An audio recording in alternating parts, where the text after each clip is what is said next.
नमस्कार, खबर सूत्र में आपका स्वागत है और मैं हूं आपके साथ साक्षी। चलिए बढ़ते हैं खबरों की ओर। दतिया विधानसभा उपचुनाव को लेकर मध्य प्रदेश का राजनीतिक माहौल गर्म होता नजर आ रहा है। इसी बीच केंद्रीय संचार एवं पूर्वोत्तर क्षेत्र विकास मंत्री ज्योतिरादित्य सिंधिया ने भाजपा की जीत का भरोसा जताते हुए कहा है कि दतिया की जनता एक बार फिर से विकास और स्थिर नेतृत्व के पक्ष में मतदान करेगी। उन्होंने दावा किया है कि भाजपा प्रत्याशी आशुतोष तिवारी भारी बहुमत से विजयी होंगे और यह चुनाव परिणाम प्रदेश की राजनीति में भाजपा की मजबूत पकड़ को और स्पष्ट करेगा। ग्वालियर पहुंचे सिंधिया का बीजेपी कार्यकर्ताओं ने जोरदार स्वागत किया। इसके बाद मीडिया से बातचीत में उन्होंने दतिया उपचुनाव को लेकर एक विधानसभा सीट का चुनाव नहीं बल्कि क्षेत्र के विकास, जन विश्वास और भविष्य से जुड़ा महत्वपूर्ण जनादेश बताया।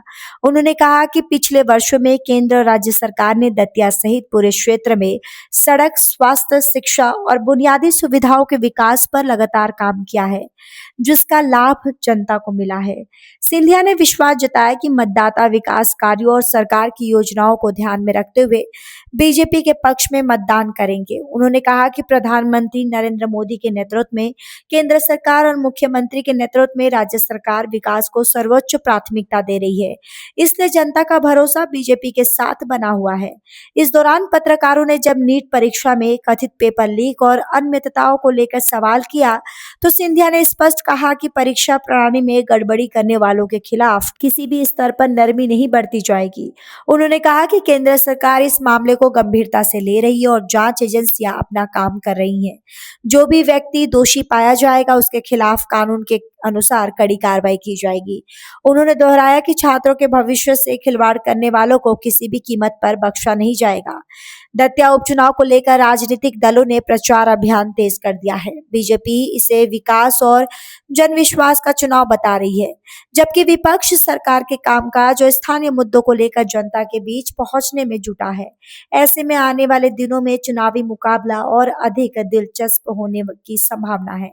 दतिया की जनता किसे अपना समर्थन देती है, इसका फैसला मतदान के बाद होगा, लेकिन फिलहाल सभी प्रमुख दलों ने चुनावी मैदान में पूरी ताकत झोंक दी है और नेताओं के लगातार दौरों से चुनावी सरगर्मियां चरम पर पहुंच गई हैं। आज दतिया के उपचुनाव के प्रचार में मैं उपस्थित हुआ हूं और मुझे पूरा विश्वास है कि दतिया के इस उपचुनाव में भारतीय जनता पार्टी के प्रत्याशी आशुतोष तिवारी जी भारी बहुमत के साथ जीतेंगे।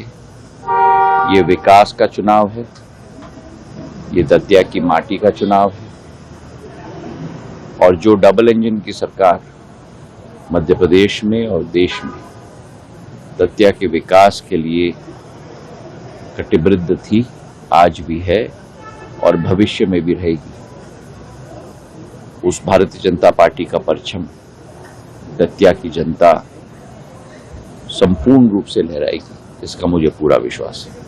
बहुत बहुत धन्यवाद। जंतर मंतर में जिस तरह बवाल चल रहा है, जिसको लेके देखिए, विद्यार्थियों के हित सर्वप्रिय है।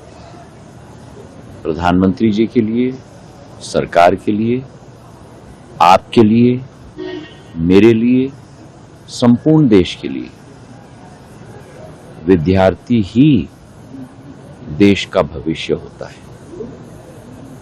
जो अनियमितताएं हुई हैं, दंडात्मक प्रक्रिया, उस अनियमितताओं के विरुद्ध स्वयं प्रधानमंत्री जी के हस्तक्षेप के आधार पर जल्द से जल्द ली गई है। दोषियों के विरुद्ध कार्रवाई हुई है। आज स्वयं प्रधानमंत्री जी एक विधेयक को कैबिनेट में पेश किया जा रहा है, जिसके आधार पर फास्ट ट्रैक कोर्ट्स की घोषणा होगी। जल्द से जल्द दंड दिया जाएगा। कोई भी व्यक्ति जो हमारे विद्यार्थियों के भविष्य के साथ खिलवाड़ करे, उसे सख्त से सख्त दंड भारत सरकार के द्वारा और न्यायालय के द्वारा दिया जाएगा।